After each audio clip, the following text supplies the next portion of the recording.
Welcome to the Ringer NFL show. I'm your host, Sheil Kapadia. Where are we with the NFC playoff picture after week 10? We are making predictions today on how things will play out. We're coming off of Eagles-Packers on Monday night. Could Green Bay fall out of the playoff picture entirely? We've got Seahawks-Rams in week 11, probably the two happiest fan bases in the NFC. Who is winning the NFC West?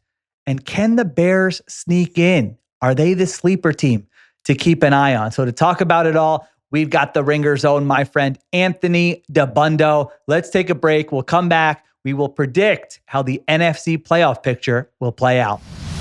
This is the Ringer NFL show presented by FanDuel, the best place to bet the NFL all season long. FanDuel's got it all. Same game parlays, quick bets for jumping in live, and your way so you can build the bet that fits your play. And Missouri, get excited because FanDuel is coming your way December 1st. Download the FanDuel.com/Ringer NFL to get started. Must be 21 plus and present in select states and 18 plus in DC, Kentucky, and Wyoming. Gambling problem? Call 1-800-GAMBLER or visit rg-help.com. Call 1-888-789-7777 or visit ccpg.org/chat in Connecticut.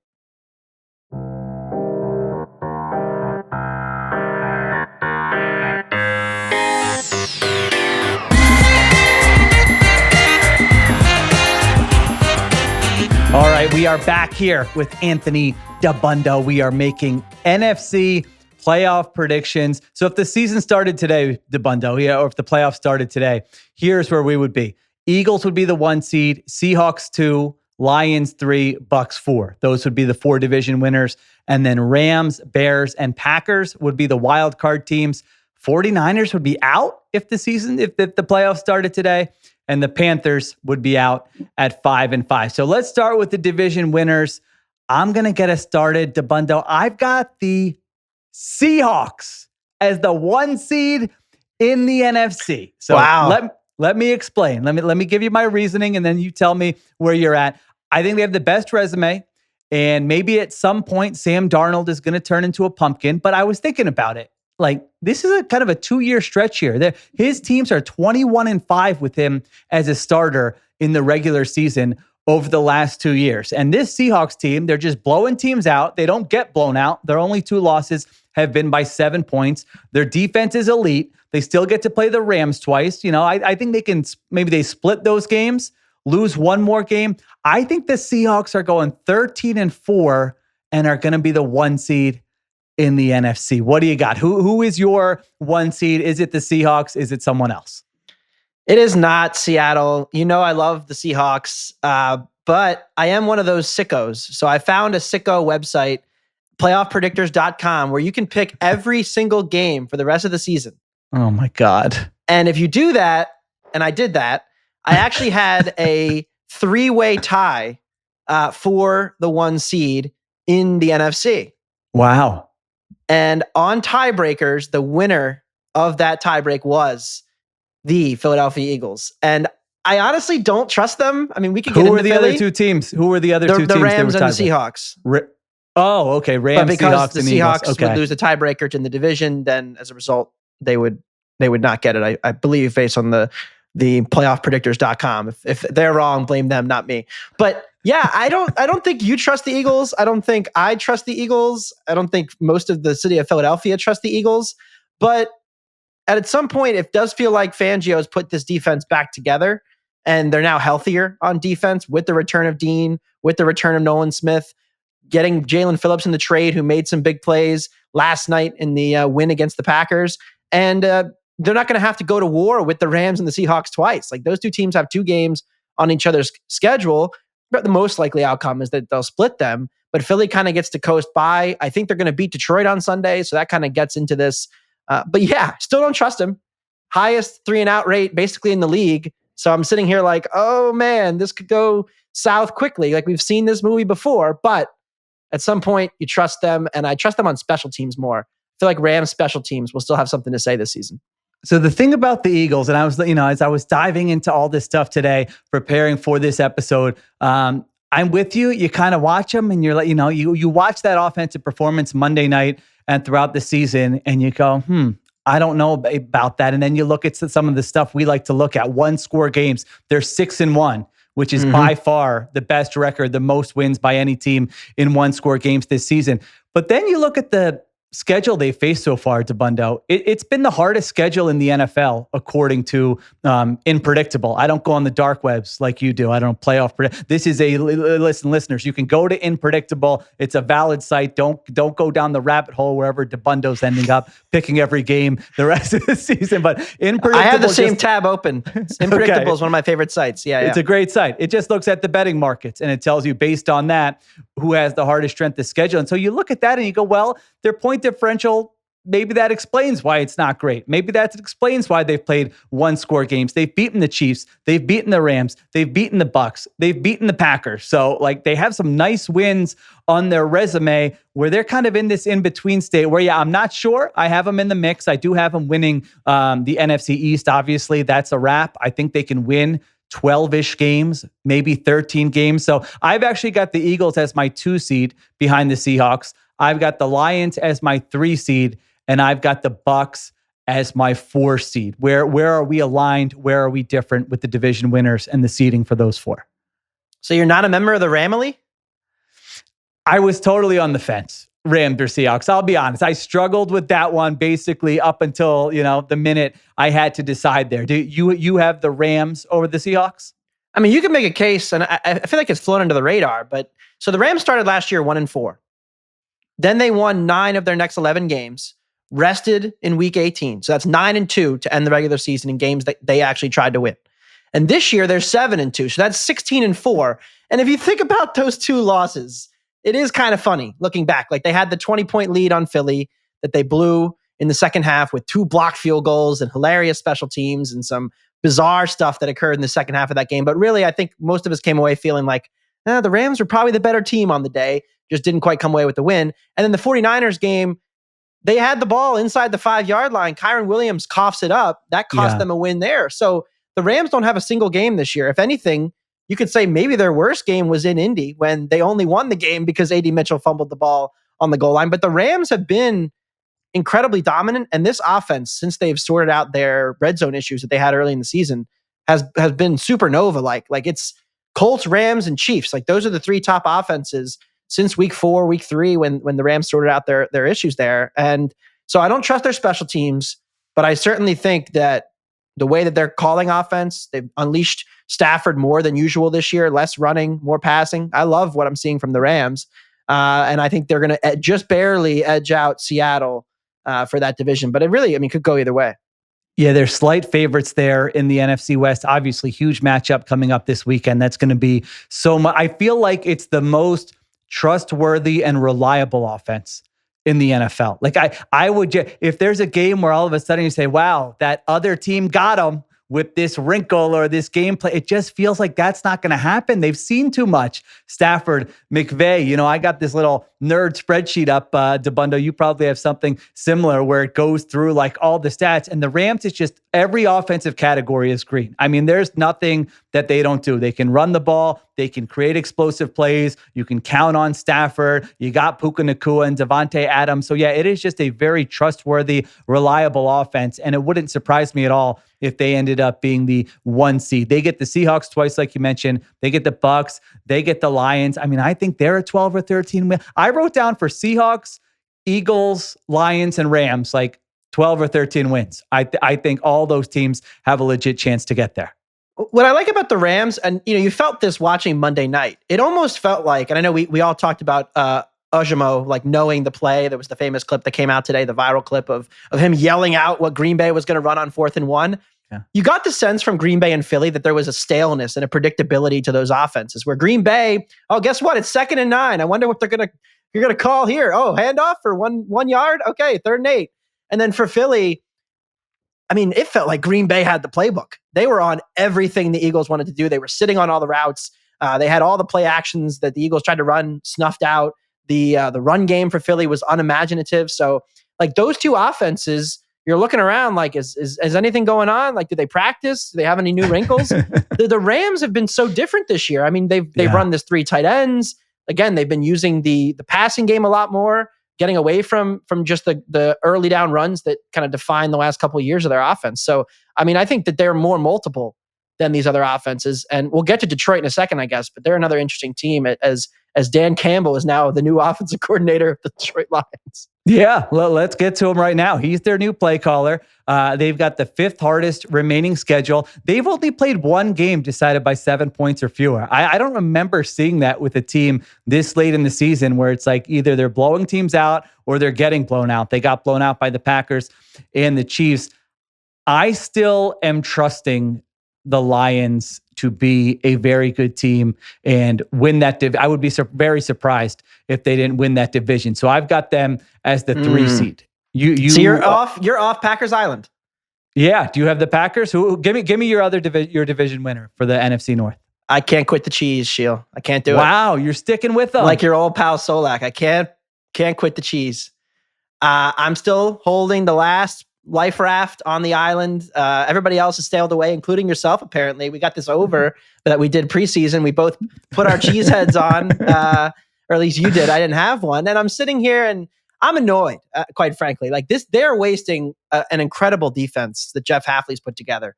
The safety duo, I think, is the best in the league. The pass rush with Micah is dominant. They've only had one game all year where you're like, what's going on with the Green Bay defense? And yet this offense, here's the thing, and this is the reason I'm still buying. Jaden Reed's probably coming back for Thanksgiving. That's going to be the game that decides the NFC North. Thanksgiving Day, 12:30, Lions, Packers in Detroit. And I still think this Green Bay defense has a higher ceiling than anything Detroit can put out defensively. And I still have faith that LaFleur can figure this out. He's been too good for too long. And I know everybody's out. Matt Steinman of The Athletic is apparently writing columns that LaFleur might be coaching for his job. I still believe, Sheil. And so I'm going to pick them to eke out the division by a half game because they're going to win the Thanksgiving game in Detroit and sweep the head-to-head. Okay, here's the deal with the Packers. I think they're the most interesting team in the NFL. Agreed. The rest of the way, because I think between the analytical part of my brain and then what I'm actually seeing and what I'm feeling, those two things are not aligned. The numbers scream out. This is a team. If I were, writing a column this week, everybody settle down on the Packers. Yep. Recency bias. They're 6th in DVOA. They're 7th in EPA per drive. They created explosive plays at the 6th highest rate. To your point, the defense is overachieved. They limit explosive plays. They stop the run. Everything. If you just showed me the profile and didn't tell me who the team was, I would go, oh, absolutely a Super Bowl contender. The problem is watching them every week and losses to the Browns and losses to the Panthers and a tie against the Cowboys. I mean, they have 3 losses this year where teams have beaten them and have scored 13, 16, and 10 points. So part of me wants to say that's fluky. Don't let that overtake your opinion. But the problem, Dabbundo, is that Tucker Kraft is out. Elgton Jenkins, their best offensive lineman, is on IR.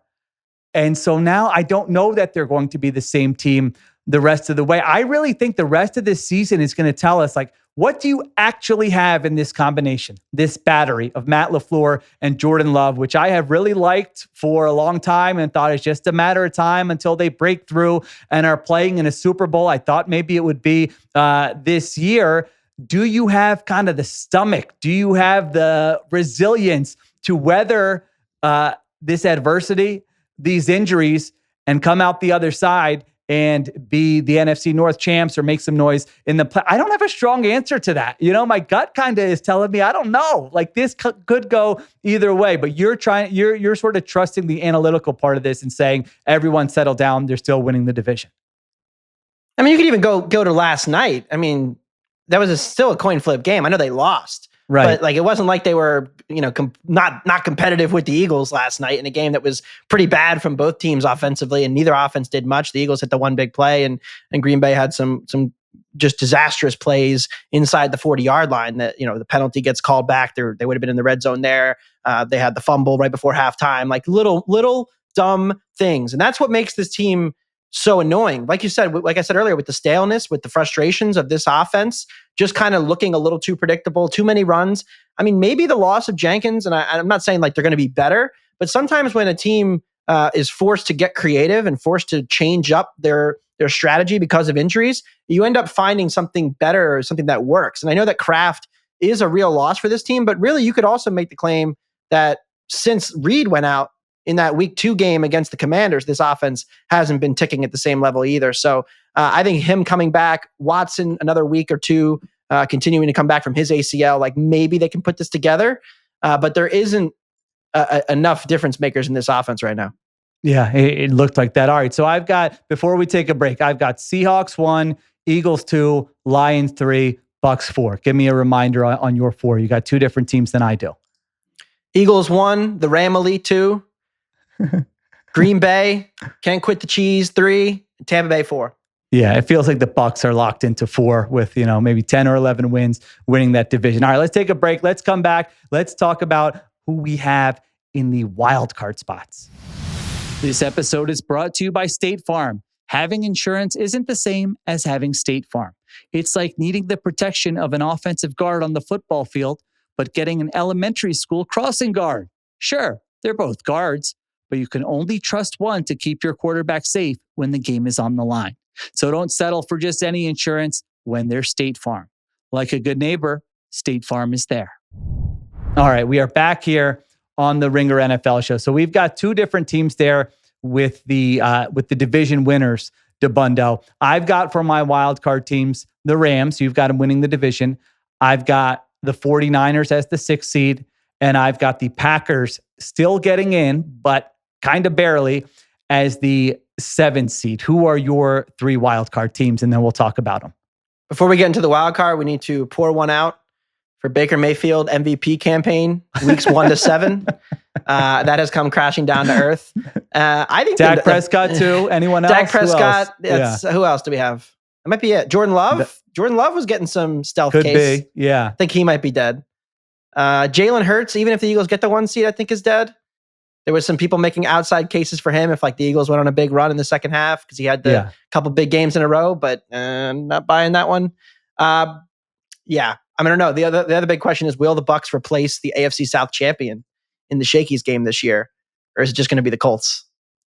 Well, I think the Bucks are pretty entertaining. So yeah, I don't know. They might be, I could see them in more of a primetime slot. Yeah. All right. My wildcard teams. Seattle, 5. Detroit, 6. San Francisco, 7. Which of those 3 is most interesting to you? Seattle, Detroit, San Francisco. I think the most interesting team is the team that neither of us named, to be quite honest. Oh, Chicago? Chicago. Because I know what, give me, because I know what you're going to say. But I know you too well, because I know what you're going to say about the Bears. But let the people know why you kind of scoffed when I said maybe the Bears are the most interesting team. And basically why you're going to tell us you don't believe in the Bears as a playoff team. Like, there are 5 or 6 defenses in the NFL this year that are like beyond repair, that are just into the level of deplorable defense where you're just like, they can't stop anything. Every week, the opposing team just moves up and down the field. And the Bears have somehow played all of them. Like, they played Dallas. They look great. I mean, they were up and down the field on them. They played Cincinnati. Caleb Williams just threw another touchdown against the Bengals defense.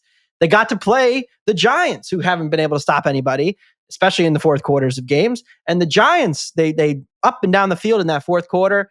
This Bears team, I mean, they got the Commanders right at the start of the Commanders' downfall. They should have lost that game, and they got the fumble late and got the game-winning field goal. But again, the Commanders' defense, looks like a bottom 5 or 6 team, and then they got the big win against Vegas, which you could actually argue is their best win of the season at Vegas, and they did so by getting outgained by 150 yards. So I understand that everybody's excited about this Bears running game, this Bears offense, the Ben Johnson, the winning, all the close games they pulled out. But I mean, we've seen this analytics case time and time again. Their profile is pretty bad. It's a very limited defense. You could make a case they're in that mix. And so they are in that mix. I thought that's where you were going with it. Their defense stinks. I mean, they feast on turnovers. And I agree with everything that you're saying there. They have the resume of a mostly fraudulent team.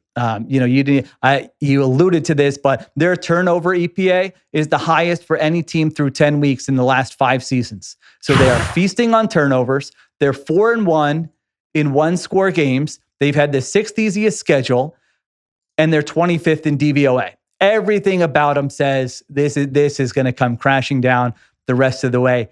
And yet, have you looked at the schedule? Have you looked at the schedule too? I have. Their remaining schedule is the hardest in the NFL. And yet, Dabbundo, this is why we watch sports, because sometimes weird things happen where you say, no, this shouldn't be happening. They shouldn't get that kick return. They shouldn't get that field goal block. They should have lost this game. But when you just look at the standings, whether you go to ESPN.com, it doesn't tell you, it doesn't have asterisks. It doesn't say, well, they got lucky here. It doesn't say the other team had a higher success rate or outgained them by 200 yards. It says win and it says losses. And so if you're a Bears fan, you should listen to what Dabbundo and I are saying. You know, I think it is true. You don't need to care about it. You should just enjoy this season. But there are bones here of a good offense. They are first in explosive play rate. They figured out the run game. They're sixth in rushing success rate. And what if everything clicks for Caleb Williams and he goes on a heater down the stretch? What if they knock the Packers out of the playoffs? I mean, you are allowed to dream, Bears fans. You don't have to listen to all the nerd stats that we're putting out. You are allowed to dream on your group chats that, hey, that Packers team's faltering a little bit. We still get to play them. What if we knock them out and we're the 7th seed? So I'm not bold enough to predict that. I don't believe that's going to happen, but I do think it's possible that happens. And if you're a Bears fan, I mean, you haven't had a season this exciting in a long time. So go ahead and dream about it. This is the test week. I think this is a perfect test week for them. They're at Minnesota. Minnesota has not been a great run defense this year. You can run it a bit on Minnesota. And it's a great test for this offense. How real is this offense? Because we're going to figure it out. Because I've written about this and we talked about it. They were among the league's worst in rushing offense the first 4 weeks of the season, and they're among the league's best. They're second only to Indy since the bye week, week 5. So that's the last 5 games. They've been really good running the ball. How much of that was real major improvements? Ben Johnson taking fold? How much of it was, okay, they played some really bad run defenses? It's probably somewhere in the middle. But this is a perfect test week for them, because if they go out and they beat Flores, they're underdogs this week. If they go out and beat, Brian Flores' defense and have a really impressive showing, they're sitting at 7-3. They still get San Francisco at the end of the year. And we could talk about the Niners. Their defense ain't much to write home about. Not everybody getting excited about them at the back end of the standings either. So you could see a case. But I also, when I did my predictions for every game for the rest of the season, can't believe you did that. How many more wins do you think I gave the Bears? The Bears, let's see. What are they at right now? 6-3. 6-3. I would guess you gave them, the way you're talking, 2 more wins. 2, and it was a coin flip with Pittsburgh to get there. Okay. I think I gave them 3. Oh man, maybe. Yeah. Okay, 3. Yeah, so, 9 could do it. 9 if they beat San Francisco. Probably gets in there. Or 9 if the Packers falter. I mean, I think that's the other thing here. So the Niners, all right, let's real quick finish with the Niners here. Like you mentioned, that's the team we haven't gone deep on here. They're 6-4. They've weathered these injuries. They're 4-1 in 1-score games. 4th easiest remaining schedule, Dabbundo. They get Pearsall back here. It looks like this weekend. They're going to get Purdy back at some point. Next 4 games at Cardinals, Panthers, at Browns, Titans. Like, I think the Niners are, I would be shocked at this point if the Niners didn't get in. I think they're going to win like 11 games and they're going to be a wild card, and plus 1,000 to win the NFC West. I don't think it's going to happen. No. But that, I don't know. It feels a little bit high to me. You're not buying it. Well, I have to ask. Last time we did a podcast, you said that they were unwatchable. Are you rescinding your unwatchable rating? Listen, if I'm responsible for every take I have on this daily podcast, I will not last the season. So I'm like, what is he talking about? I mean, when did I say that? Yeah, I will rescind that. Yeah, I think they do move the ball at that time. I felt like they were depressing because the season had come crashing down from preseason expectations. Now it's like they're kind of this little gritty, resilient team where you can't name anyone on their defense, but every single freaking week, their offense kind of finds a way to at least move the ball. So that makes them a little more watchable. Yeah, defense since week 5, 31st EPA per dropback allowed, 24th explosive play rate allowed, 29th pressure rate. They feel like a cannon fodder first round team where it's like, thanks for coming out, but try again next year when your whole defense is healthy again. Because I don't see a ton of upside here, but you're right. The floor of the offense is just so high. And I don't really have that feeling with Carolina, with Chicago, with any of these other teams that are kind of nipping at their heels right now, or actually, in the case of Chicago, ahead of them in the standings. But I don't feel like that will continue. All right, so there you go. We have the same teams. We both have Seahawks, Eagles, Lions, Bucks, Rams, 49ers, and Packers. Dabbundo has the Packers and the Rams winning the division. I've got the Lions and the Seahawks winning the division. We don't believe in the Bears, but I'm saying there's at least a chance, Bears fans. So enjoy it. All right, you can check out Anthony Dabbundo on the Ringer Gambling Show, on the pregame show, on Sundays, on theringer.com, and of course, with me sometimes on the Ringer's Philly Special, mostly when it's baseball season. All right, Dabbundo, thanks for joining me. I will be right back with the Hurry Up. All right, the Hurry Up is our final segment where I give you a take on news in the NFL.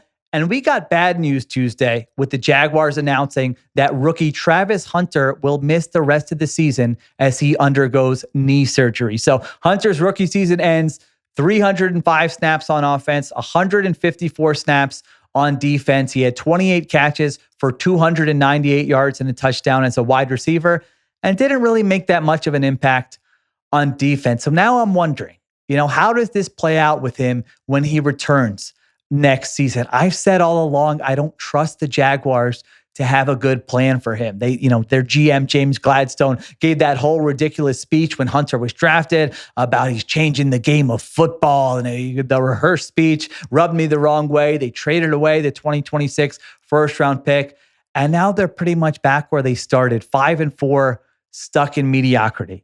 So next season, when Hunter returns, I think the move is you focus on receiver. Get him good there. Let him make an impact on offense. And then once he's making an impact on offense and once he gets settled, then you can try the two-way thing again. I do wonder, though, are the Jaguars going to feel like they have to justify the big move, the trade up, the big talk, all those things, and say, nope, we're going to play as soon as he's healthy. He's back out there playing wide receiver. He's back out there playing corner. And then we might just have a repeat of his rookie season during his sophomore season, where it's kind of the same thing, where you're wondering, they can't really figure this out. He's not really impacted the game in a major way. So I hope that's not going to be what happens, but this is certainly a storyline we'll be talking about and watching next year in 2026. So hopefully he gets healthy. Fun player, fun story. I just hope they don't screw it up and they give us a chance to watch him make an impact on at least one side of the ball. All right. Thanks to everyone for listening. Thank you to Brian Waters for producing today, Kiera Givens on social, and additional production supervision by Conor Nevins and Arjuna Ramgopowell. I'm Sheil Kapadia. I will talk to you tomorrow on the Ringer NFL Show.